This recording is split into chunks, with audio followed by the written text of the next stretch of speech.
दोस्तों नमस्कार, जय हिंद। जैसा कि आप लोग जानते हैं कि लगातार हम क्रांतिकारी अड्डे में कानपुर के कुछ ऐसे लोग को लेके आते हैं जो कि कहीं ना कहीं सामाजिक कार्यों में हैं और समाज के हित के लिए कुछ कार्य करने में लगे हुए हैं। इसी कड़ी में हमारे साथ पुनीत जी हैं, पंडित पुनीत आर शर्मा जी। आइए उनका स्वागत जी करते हैं। नमस्कार। नमस्कार। और आप एक अंक ज्योतिषाचार्य हैं और वास्तु विशेषज्ञ हैं, तो इनके बारे में जानते हैं और इनसे वार्तालाप करते हैं।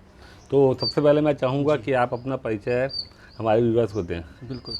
नमस्कार, मेरा नाम पुनीत आर शर्मा है। मैं अंक ज्योतिष विशेषज्ञ एवं वास्तु विशेषज्ञ हूँ। और इसके अलावा मैं बताना चाहूँगा कि मैं एनएसडीसी सर्टिफाइड मास्टर ट्रेनर भी हूँ मैनेजमेंट स्किल्स में। जी। और मेरी प्रेजेंस आप जानेंगे ना ही केवल कानपुर में बल्कि पूरे भारतवर्ष में मेरी प्रेजेंस है as a numerologist, as a vastu specialist and as a master trainer in management skills. मैं तकरीबन 10 वर्षों से इसकी प्रैक्टिस कर रहा हूँ। और जो मेरा क्लाइंटेल है वो इवन इंटरनेशनल भी है। मैं एस्ट्रोसेज जो ऑनलाइन एप्लीकेशन है एस्ट्रोलॉजी की, जिसके 10 मिलियन यूज़र्स हैं, उसमें मैं एम्पैनल्ड न्यूमरोलॉजिस्ट भी हूँ। जी। और इसी तरह से महादेव की कृपा से आगे बढ़ रहा हूँ तो और आप लोगों के शुभकामनाओं के साथ। पुनीत जी, अगर बात करी जाए कि एक आप युवा हैं और जैसा कि एक आम धारणा बनी हुई है कि युवाओं का मेन फोकस होता है कि घर वाले भी चाहते हैं कि हमारा बेटा तो डॉक्टर बने, इंजीनियर बने या आज तो बिजनेस करे, ये करे। लेकिन अंक ज्योतिषी की तरफ बनाने के लिए आपका कैसे ध्यान किया, आपको कहाँ से प्रेरणा मिली, कैसे आपका स्टार्ट हुआ कि आपको इसी दिशा में जाना है और अपना नाम बड़ा करना है? बिल्कुल। वैसे मैं आपको बताना चाहूँगा कि एक कहते हैं ना कि एक आपके अंदर क्या ज़ील होती है, क्या बचपन से आपके लोगों की हॉबी होती है या हम शौक़ कह दें। तो आध्यात्म में मेरी रुचि थी। पारिवारिक पृष्ठभूमि भी इस तरीके की रही और ख़ुद भी मेरी स्वतः भी बहुत रुचि थी इसमें। और मैं हमेशा ये कहता हूँ कि जो पथ आपका ऊपर से भगवान बनाते हैं वो सबसे बेस्ट होता है। और वहीं पे मैं अंक ज्योतिष को जोड़ना चाहूँगा कि आप देखेंगे कि डेस्टिनी जो होती है, भाग्य होता है कि व्यक्ति एक पर्टिकुलर डेट में उसकी पैदाइश होती है। वहीं से हमारे जो स्टार्स हैं, वहीं से हमारे जो ग्रह हैं वो हमसे जुड़ जाते हैं। तो जैसे आपने कहा कि लोग डॉक्टर बनाना चाहते हैं, इंजीनियर बनाना चाहते हैं या आर्किटेक्ट। तो देखिए, एक इंग्लिश में कहावत है कि मैन प्रपोजेस गॉड डिस्पोजेस। तो जब तक ऊपर वाला नहीं चाहेगा तब तक हम वो कार्य नहीं कर सकते हैं। कई बार बच्चे से आप किसी भी बच्चे से पूछेंगे तो वो बचपन में एक होता है कि मैं पायलट बनूंगा, मैं ये इंजीनियर बनूंगा या डॉक्टर बनूंगा। लेकिन फिर धीरे धीरे क्या होता है कि रुझान किसी और तरफ आ जाता है। तो उसी तरीके से मेरे साथ भी हुआ कि मैं गया था तो कॉर्पोरेट का, आज भी मैं कॉर्पोरेट ट्रेनिंग देता हूँ। बट साथ ही साथ मुझे ये इन 15 सालों में जिसमें मैंने वर्क एक्सपीरियंस अपना लिया, तो मुझे ये लगा कि मुझे साथ साथ केवल पैसे ही नहीं कमाने हैं बल्कि समाज सेवा भी करनी है। तो एक तरीके से मैं समाज सेवा में इन्वॉल्व हुआ। और मैं शुरुआत से ही पशु प्रेमी रहा हूँ। और मुझे बड़ा अच्छा लगा आशीष जी, जब मैं आपके स्टूडियो आ रहा था तो मैंने देखा कि बाहर आपने भी गाय के लिए या पंछियों के लिए पानी का इंतज़ाम किया हुआ है। मुझे बहुत ही ज़्यादा हर्ष हुआ इस बात को लेके, क्योंकि वो बेजुबान होते हैं, उनको वो ना मांग सकते हैं ना किसी से कुछ कह सकते हैं, लेकिन हम एक माध्यम हैं। ऊपर वाले ने हम एक माध्यम बनाया है कि हम उनकी भी सेवा कर पाएँ। और उनकी सेवा करके हम क्या करते हैं कि हम जो अकाउंट होता है ना, हमारा जो कार्मिक कनेक्शन होता है वो हम जोड़ देते हैं अपने अकाउंट को ही। हम इसमें भी हमारा स्वार्थ है कि हम इसमें भी अपना ही क्रेडिट बढ़ाते जाते हैं। तो मैं ये कहूँगा कि आज का युवा जो है वो लॉजिक को बहुत तरजीह देता है, देना भी चाहिए। आध्यात्म इस तरीके का है, चाहे वो किसी भी धर्म से जुड़ा हो, उसके पीछे हर एक के पीछे लॉजिक है। बस क्या है कि आपको इन डेप्थ उसका देखना पड़ेगा कि कैसे हम जुड़ सकते हैं। अब आज की डेट में मैं आपको बताऊं कि जैसे मेरे क्लाइंट्स जो हैं केवल एक ही पर्टिकुलर रिलीजन से नहीं हैं।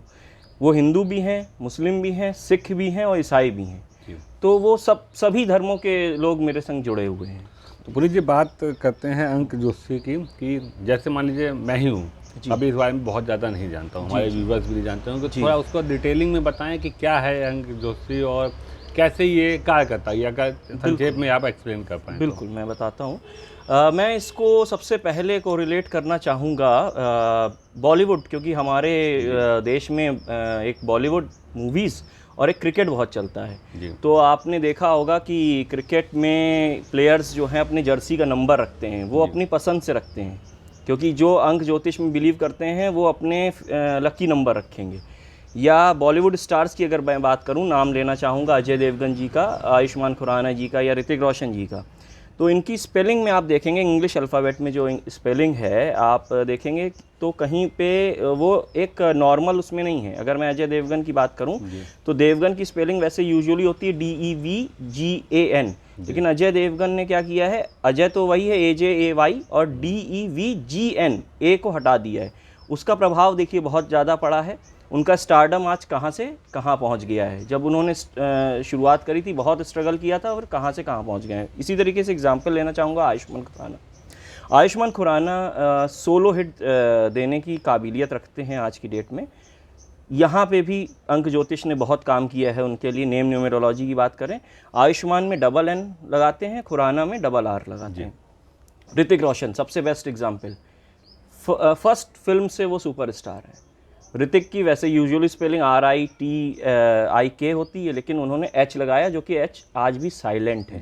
तो ये तो आपका ये हो गया नेम न्यूमेरोलॉजी का। मोबाइल नंबर न्यूमेरोलॉजी भी होती है। इसी तरीके से अंक जो हैं 1 से 9, अंक ज्योतिष में 1 से 9 अंक होते हैं। और हमारे जो 9 प्लैनेट्स हैं, जब हम बात करते हैं किसी भी आप कोई भी ज्योतिष में देखें, भारत में वैसे मैं बताना चाहूँगा 150 तरीके हैं किसी की भी आप कुंडली के एनालाइज करेंगे तो 9 ग्रह होते हैं और 9 अंक होते हैं।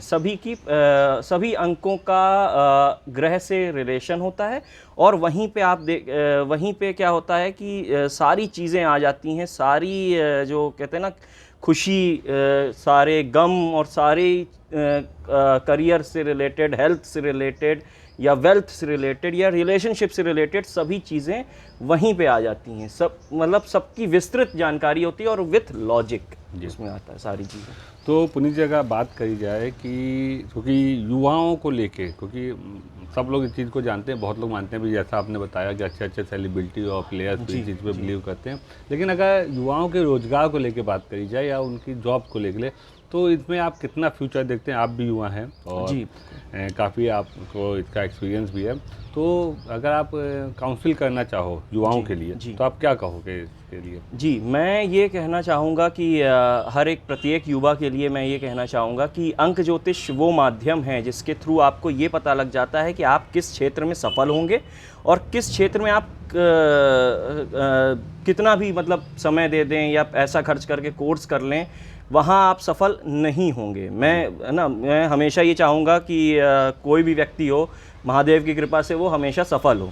बट क्या होता है कि कई चीज़ें हमारे हाथ में नहीं होती हैं, लेकिन अंक ज्योतिष के थ्रू ये बिल्कुल पता लग जाता है कि आप किस क्षेत्र में सफल होंगे। और हर एक व्यक्ति के लिए तकरीबन 8 से 10 क्षेत्र ज़रूर निकलते हैं।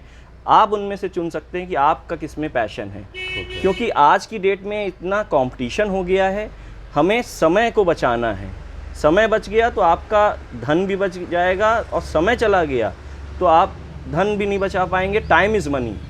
तो इसको देखते हुए युवा वर्ग को बिल्कुल अंक ज्योतिष की तरफ बिल्कुल आना चाहिए, और एज अ करियर भी वो बना सकते हैं। पुनीत जी, आने वाले टाइम में भविष्य को लेकर क्या योजना है आपकी? भविष्य को लेके मेरी योजनाएं हैं कि मैं ज़्यादा से ज़्यादा अपनी प्रेजेंस को बढ़ाऊं, जिससे कि मैं प्रोफेशनली बहुत मदद कर पाऊं लोगों की। चाहे वो सोशल मीडिया पे हूँ, मैं सोशल मीडिया पे भी मौजूद हूँ, पुनीत आर शर्मा के नाम से इंस्टाग्राम पे हूँ, मैं फेसबुक पे भी हूँ। और आप कहीं पे भी नेशनल या इंटरनेशनल लेवल पे चाहें मेरी सर्विसेज को अवेल करना, तो मैं इजीली अवेलेबल हूँ, इजीली एक्सेस आप कर सकते हैं। मैं चाहूँगा अपना नंबर भी अगर आप देना चाहें, बिल्कुल आप शेयर करते हैं। जी जी जी, मेरा मोबाइल नंबर है 6389151712। मैं एक बार फिर से रिपीट करना चाहूँगा, 6389 951712।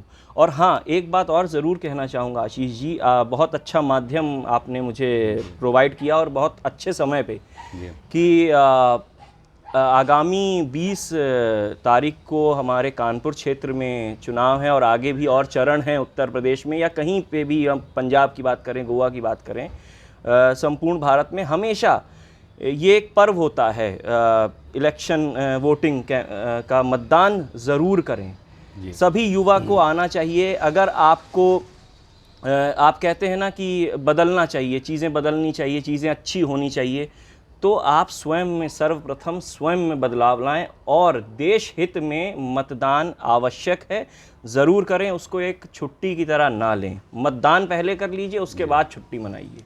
जी, बहुत बहुत धन्यवाद आपका। अभी मैं आपसे बोलता विवश के लिए, लेकिन आपने ये बात बोल दी जो मेरे दिल में थी। आप यहाँ पे आए, आपका बहुत बहुत धन्यवाद। धन्यवाद, धन्यवाद। शुभकामनाएं देते हैं आपके बेहतर भविष्य के लिए। धन्यवाद, धन्यवाद। आप थे पुनीत जी, जो कि काफ़ी युवा हैं और जब इनसे मिलेंगे तो इनकी और भी खूबियाँ आप जान पाएंगे। इन्होंने जो बात बोली मतदान के लिए, आने वाली 20 फरवरी को कानपुर में मतदान है, तो ये एक बात मैं और इसमें जोड़ना चाहूँगा कि निकले ज़रूर, क्योंकि लगभग 40% लोग कानपुर के मतदान नहीं करते हैं या किसी कारण से नहीं कर पाते हैं। तो इस बार हम लोग भी बहुत ज़्यादा कैंपेन चलाए हैं, सरकार भी चलाए है और बहुत से ऐसे लोग चलाए हुए हैं। तो प्लीज़ आप लोग अपने घर से निकलें, वोट ज़रूर करें। आपको ये एपिसोड कैसा लगा ज़रूर बताएं। अगले एपिसोड में आपसे मिलते हैं, तब तक के लिए जय हिंद, जय भारत, नमस्कार।